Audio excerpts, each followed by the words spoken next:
No, and it do be hard because sometimes you want to pop off, and sometimes you do pop off.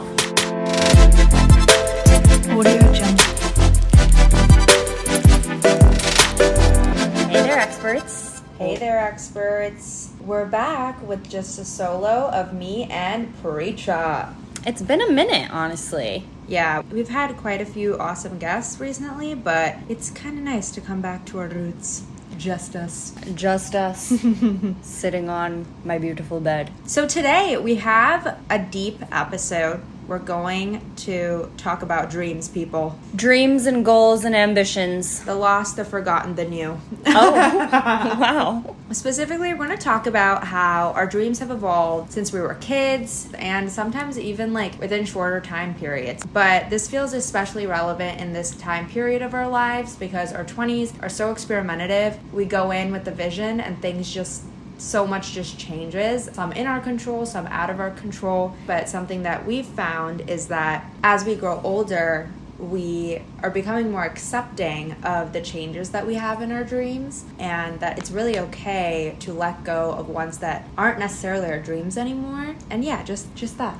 Yeah, exactly. Also, weirdly, I don't know if this is a universal experience, but I felt like your 20s are the decade that people dream the most about. Or like, yeah, like when you're kids, when you're more a kid, excited about it. Yeah, because we see it so much. It's so romanticized and fantasized by the world and media, and you're like, oh, in my 20s, I'm gonna do all this cool shit. When you're a kid, you're not dreaming about your 30s or your 40s. You're dreaming about your 20s. Yeah. You're like, I can't wait for this one decade because that's when I'm becoming an adult and like I'm gonna get to do whatever I want. I'm gonna make money, like all these things. And then you start living it and you're like, oh, am I doing all these things that I've dreamed of? I'm like living up to whatever expectations I had for myself when I was like literally 10. Yeah, and I think we've talked a lot about expectations on this podcast, but we haven't really talked about evaluating your expectations because you've dreamt of these things since you were a kid.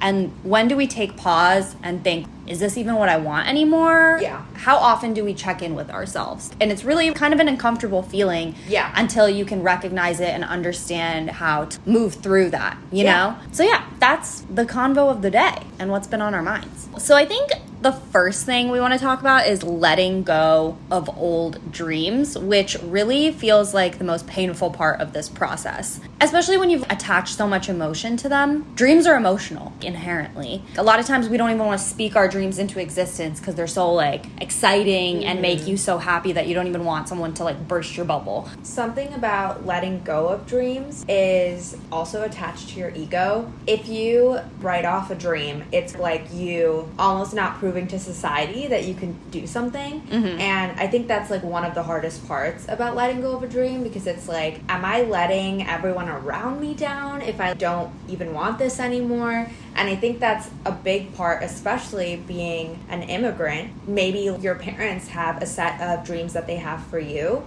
For example, I feel like one of those dreams for a lot of people is probably the idea of getting a postgraduate degree, whether that's becoming a doctor or a lawyer, getting your MBA, like any of those things. And I feel like classic undergrad degree is something our parents did. And I don't know about you, but like my parents have definitely floated the idea around, oh, you sure don't have to get your MBA? And it's like, sometimes I'm like, oh yeah, maybe I do. But then other times I'm like, maybe I don't. The battle of balancing what do I want versus what do other people want for me is one of the biggest questions, dilemmas, when you're figuring out what dreams you actually want to let go of. Yes, I completely agree. Grad school, I think, is a big one that a lot of people feel, because especially when you're like a couple years out of undergrad and you see all of your friends who are maybe in grad school or graduating grad school, and then you're like, is this something that I should want? Or like maybe you've dreamt of it for a while and you're like, do I want to pursue that dream or do I not? And it's a weird crossroads because how do you know? How do I get to like the clarity of what I want for the next step of my career? And is a graduate degree needed for that? And I feel like a lot of the dreams aren't even because you need them. Yeah. It's literally just for the accolade, to be able to say you did something. I think it's easy to get clouded by the appeal of having some type of accomplishment. It's almost like where you go for undergrad. Like, yeah, this program is probably better for me, but it has not as flashy of a name. this is something that people have to go through, like, not even just in their 20s. It's, like, far before their 20s. But now you have so much independence on your choices and, like, what you're going to do because you have to take the initiative in your 20s, whereas, you know, we all have to go to school. Yeah, like, you're just, like, shepherded through it. We have no choice. But it's really interesting when you have freedom to choose because then it becomes much more apparent all the intricacies about, like, what people think. Yeah. And if you want to feed into that, almost. Yeah. I mean, it's so easy to feed into that. Schools are the biggest master manipulating marketing. It's a scheme. Aid. Like, if you would need a class on marketing, look at, like, freaking colleges. The way that they make you feel like you need to go to this prestigious school because of, like, how they brand it is crazy. Yeah. And even though we're aware of it, it's so hard to pull that away from your mind. Even though I know that an Ivy League school education wouldn't be that different from, like, a state school education. Or even if I got into an Ivy, which I wouldn't and haven't, I don't think that that would be a place where I could thrive, honestly, knowing my personality type and the way that I learn best. But still, if I was in that position, I would probably be like, well, I got into an Ivy, so, like, time to roll. No, like, you know? And it's just, like, we're trapped in this, like, mentality sometimes. And really, it's about the optics. And that's what questioning your dreams really comes down to is, like, is this something for the optics or is this something for me? I feel like there's a weird thing about dreams where it's, like, you're thinking about the reaction you're going to get from other people. Yeah. You know what I mean? That's a big part of the euphoria that comes with a dream a lot of the times where it's like, people are going to say all this amazing stuff about me. Letting go of a dream, you're mourning that external validation that you think you're going to get. But then it's also like you haven't reached that yet. And I think there is a fine balance letting go of something before you even try, even if it's something you might want. A big reason why a lot of people, for example, don't actually put pen to paper with their side hustles. First of all, they don't know if they still want it. And second of all, they haven't even tried to see if they would like it. And I think there's something to say about not even trying. I think you can say a dream and a goal are similar. You have to take the steps to get there. Otherwise, it's just a goal that you're never going to reach. And that's the same thing with the dream. And the road is not going to probably be easy because a dream is, I just assume it's like a big, big goal. Yeah. And sometimes, like, we're so scared to do the steps. That's the part that, like, prevents us from even trying. And I think it's important to also be aware of what you might really want and, like, not be afraid to take at least the initial steps to see if that's what you want. Yeah. And do your research properly. If you're just letting it go because you think you can't get there, that's a different issue, you know? I think also the older I get, I'm starting to realize the dreams that you let the friction take over and you don't even take the step. Yeah. Maybe you don't want it enough. That could in itself be like an indicator. Part of it is fear of failure and fear of not fulfilling the fantasy the way that you're thinking about it. Like, I think the gap of what you're dreaming of in that fantasy and, like, the reality of actually doing it is, like, really jarring most of the time. Yeah. Because it's not going to be easy. Even if you do reach it, it may not be the way that you thought you would. Or, like, it may not be the outcome that you thought it would. And so, like, that's scary. I think as you become more, I don't know, like, emotionally mature and, like, able to have these conversations with yourself and you still are not executing on your dreams or the dreams that you think you want, maybe that's an indicator that you don't actually want that. I think that, to me, came through with part of the grad school discussions and in my mind where I'm like, yeah, I have that dream too. Maybe, like, it's somewhere in my head where it's like, oh, I got a cool, flashy, like, graduate degree and I love the idea of going to school again for making new friends. Like, I think I like it for, like, or the like social, the break, like, not doing the 9 to 5 every day, being on a campus, like, all of these things. But then when I thought about it, I was like, none of these things are the things that you would actually get a graduate degree for, which is for your job. You know what I mean? I want that maybe for, like, these other aspects of my life. Other, like, side benefits. Yeah. And to me, that's an indicator that, like, I can get those things, but not through grad school. Let me explore what are the other options out there for me to, like, fill all those buckets that I want to fill that I think would be filled by grad school, you know? Also about the grad school thing, not to be so educational in this episode, but you have to separate what other people need out of that experience, out of a certain dream, and what you would get out of a dream. Your reasons, not what other people need. Your reasons for pursuing a dream could be completely different than my reasons for pursuing the exact same dream. Being really objective about it and looking at the facts of why you would want a certain dream or what compels you to want something is so important before you let go of anything. Yeah. And I think that allows you to have more clarity when you're evaluating what you actually want. Probably one of the easiest ways to do this is hit it with the pros and cons list, but you don't even have to like write anything down. You can just think clearly about how something will help you. Yeah. Or like what something will give you. Even if a dream is a really, really big dream, like I want to be on TV one day. From there, you can explore smaller opportunities. Okay, like first I'm going to take an improv class. Then I'm going to actually get on stage. Then I'm going to go to auditions. Like there's so many steps there. Mm-hmm. But being clear with yourself on, first of all, are these steps something I even want to pursue? And then second, do I have the time to pursue something like this? Yeah. And if I don't have the time, am I willing to sacrifice something else to make the time for this? Having that dialogue with yourself is so important to give you clarity. It's important to talk about how you can also start the process for achieving any dream, and then you can change your mind. Yes. Once you like get through 2 or 3 steps, you can fully just change your mind and be like, okay, I had a dream back then. It was going to serve me for that purpose, but in between then and now, I have all this experience that made me change my mind. Reevaluate. I think that's such a great point, and I think a lot of people think of that as like sunk cost, where you're like, oh, I put all this time into doing something and then I didn't actually pursue it and like achieve this. But if you think about this holistically, how much brain space are you freeing up in your mind where you're not thinking about something that you know is not going to serve you? It's like, the peace of mind. It's the like priceless. That is priceless. Yeah. Like even if you spent $50 on a book to study something and you studied it and you're like, I actually don't want to do this. Yeah. Those $50 are great money spent, because now you don't have to think about this anymore and question it and keep being miserable. Oh, what if? What if? I think that misery, like getting rid of as much of that out of your mind is so key for you to make space for the new dreams that you do want. And a lot of times the process of you trying out a dream will lead you to new ones. Yes. You're learning about yourself, which is really invaluable. Yeah, it's a really interesting dilemma, especially in your 20s when we have way too much pressure. And I think we've talked a lot about dreams that we have a lot of control over. The second bucket of dreams are dreams that you maybe don't have full control over, where it's like relationships, coming from money. Like I think that gives you a full plethora of dreams that you could dream that someone who doesn't come from money doesn't have the opportunity to dream. Absolutely. Mm-hmm. And you could still have the same dream. You know what I mean? Like someone coming from like a really like financially well-off family and someone not could still be like, I want to be CEO one day. Yeah. It's going to be way harder for the person who doesn't come from a lot of money. Yeah. You know? And maybe that person will have to let go of that dream for other circumstances. We don't live on an equal playing field. Yeah. That is another bucket of like letting go of dreams, that maybe it's like you're having to let go of a dream for a reason that's out of your control.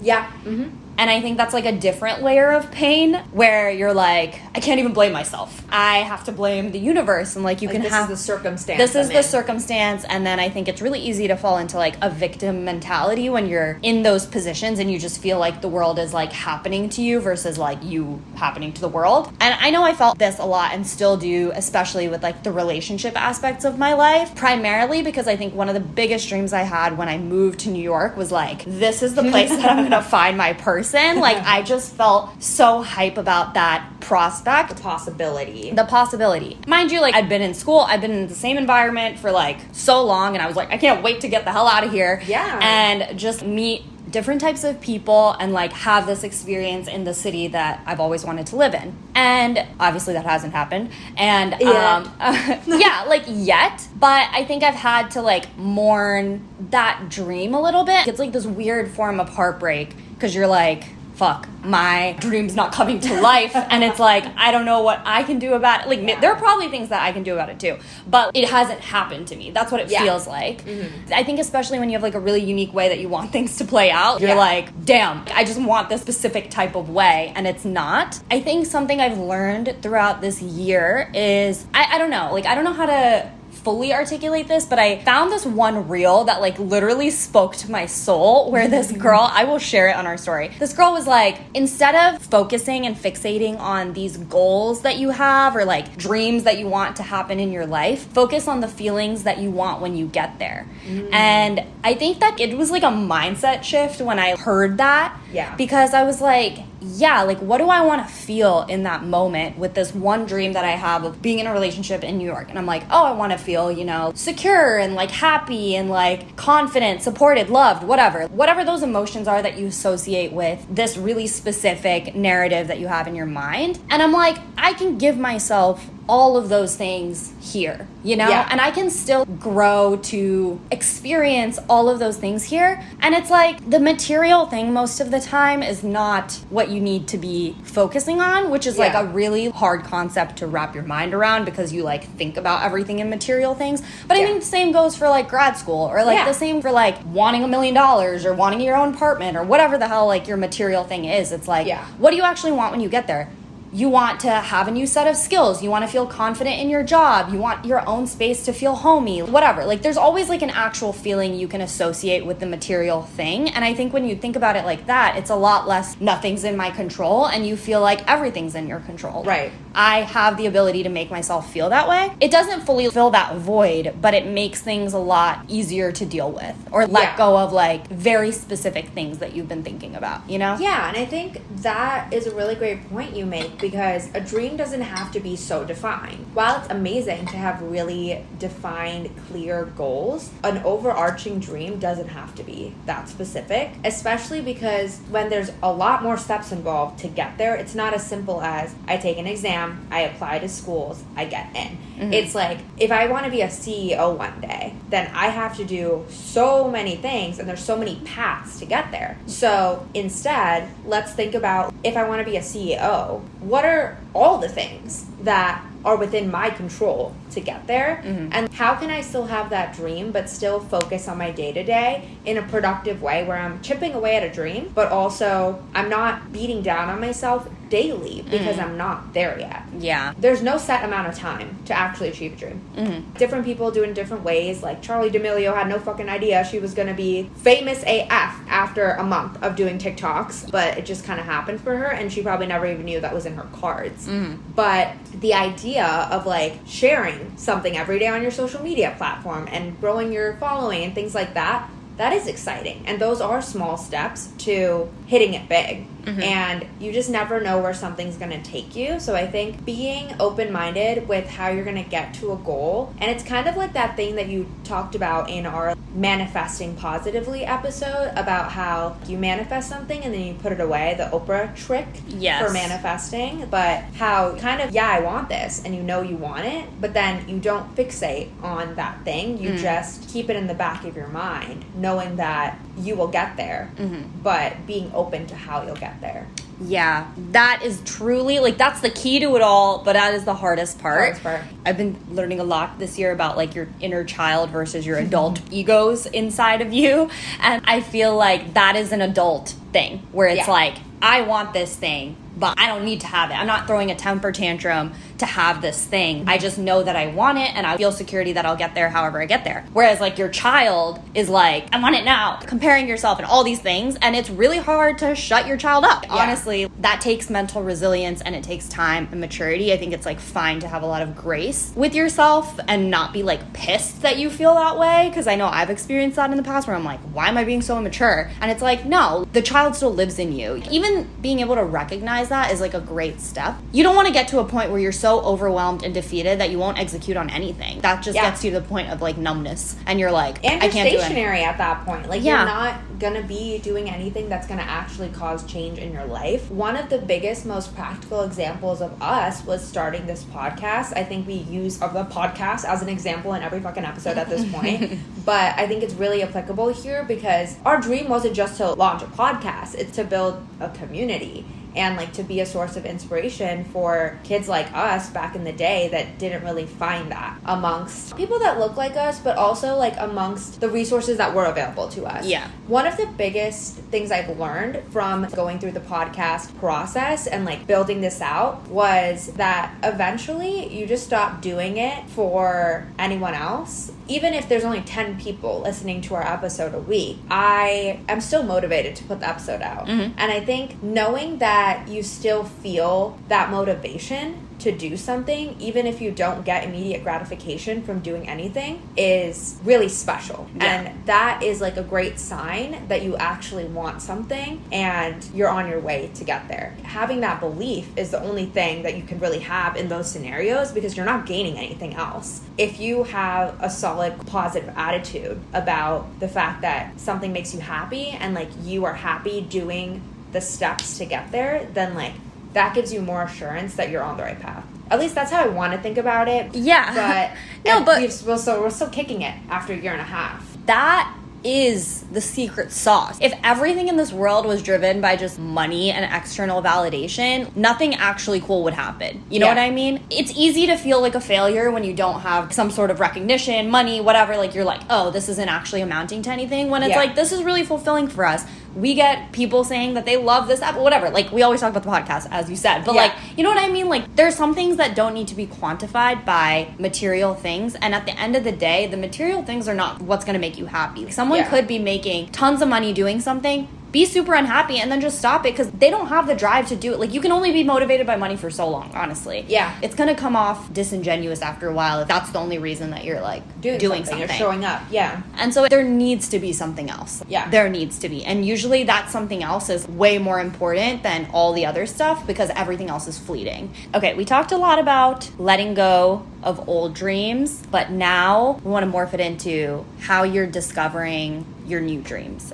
Something interesting about discovering new dreams is that sometimes I have these moments where I like watch TikTok. I see like an Instagram post or something and I'm like, oh my God, I could see myself doing that. And like, I could see myself putting together this video. What if I make a video like this and then I wake up the next day and it's viral, you know? Why not me? Something about what we talked about is separating, do we want that versus would it be cool to do it once? Something that has really come to light, even in our individual processes while we are like building this podcast, is Preacha's the one that like does the social media stuff and like putting together reels and stuff like that. Meanwhile, for me, it's fun at the end when I have the reel, when I'm seeing it, I'm like, oh, this is cute. But like putting it together is so beat for me. And meanwhile, I can edit podcast audio, push myself through that and do it week over week. Although it is tedious work, I feel accomplished. Whereas if I had to make content constantly, record myself constantly, piece these together and like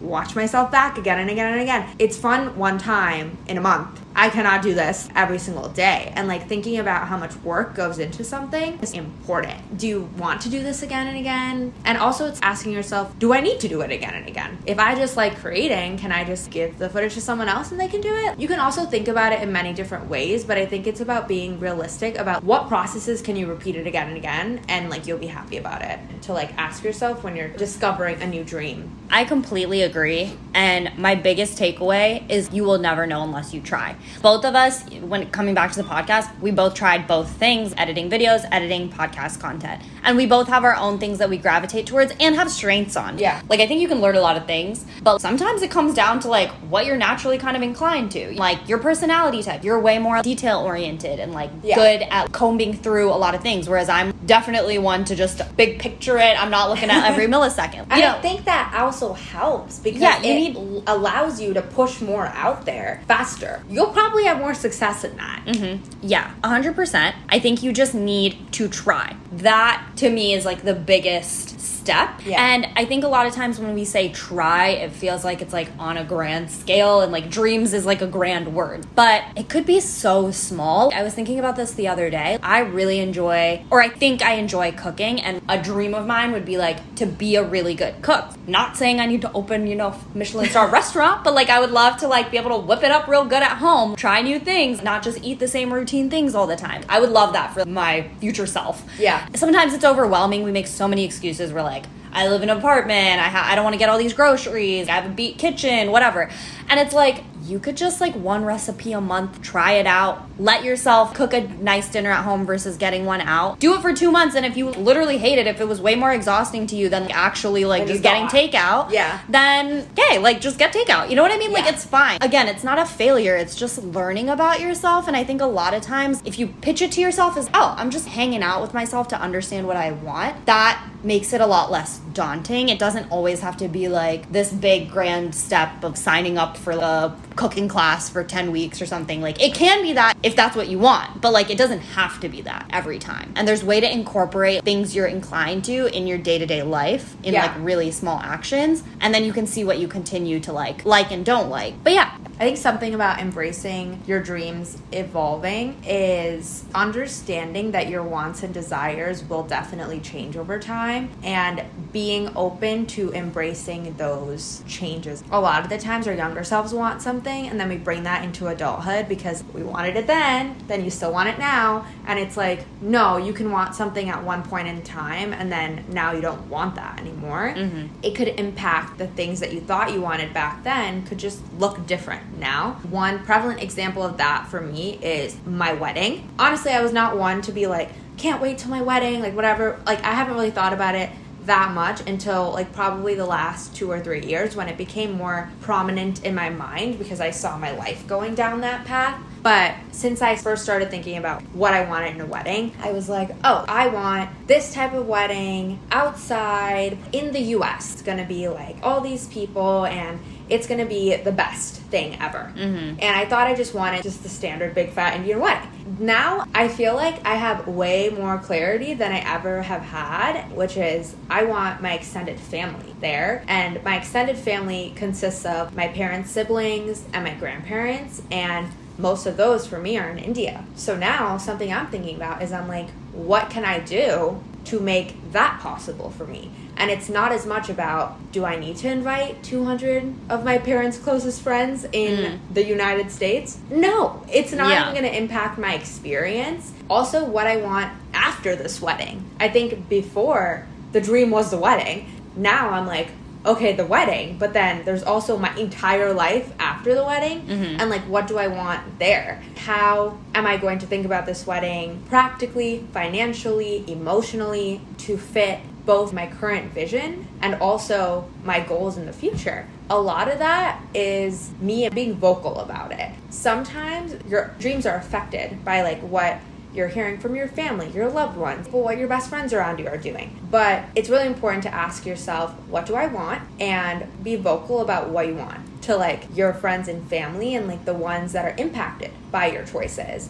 And although something like a wedding could be like, well, it's my wedding, like it's gonna go the way I want it. In our culture, it's like a bigger deal. A lot of the significance of a wedding is also two families coming together. So it is a big moment for your parents and potentially your grandparents, your siblings. And being calm when you actually express your changes in dreams is also really important. You can have your reasons for doing something, but if you're screaming at someone your reasons for wanting to change, it's not going to be very receptive. And been there, tried that. It did not land the way I want it. Yeah, I think the way that you say things translates that you've thought it through. If you're more composed and less freaking out about it, like I feel like freaking out about it kind of realize that, oh, maybe you have some anxieties or like insecurities about your decision. Whereas if you're like, no, like this is what I want, I've thought it through, you'll also make clearer points of why you want certain things. And it takes reflection and time. And like you said, like I think you spent time like evaluating your priorities and embracing the fact that what you've always thought of might not be what you want right now, which is a hard thing to like process. And then once you have, you're like, okay, so like that's fine. Rather than thinking about this really specific picture of what I want, I'm thinking about the feelings I want to have when I'm there, which is kind of what we talked about before. Exactly. I think that makes a lot of sense. My whole reason for even bringing that up, communicating your dreams, is not to say that you need to have reasons for your dreams. It's just about how to handle being firm about what you want. That alone will impact so many of your dreams, especially in our community where questions are always coming your way. And it is a true skill to like not get defensive about your life choices, but at the end of the day, it is your life. It's just about communicating them in a mature way. No, and it do be hard because sometimes you want to pop off, and sometimes you do pop off. Okay, well, I feel like we covered it all. Yeah. And keep dreaming, folks. Keep dreaming, people. Keep dreaming. Dream big, sister. Dream big, brother.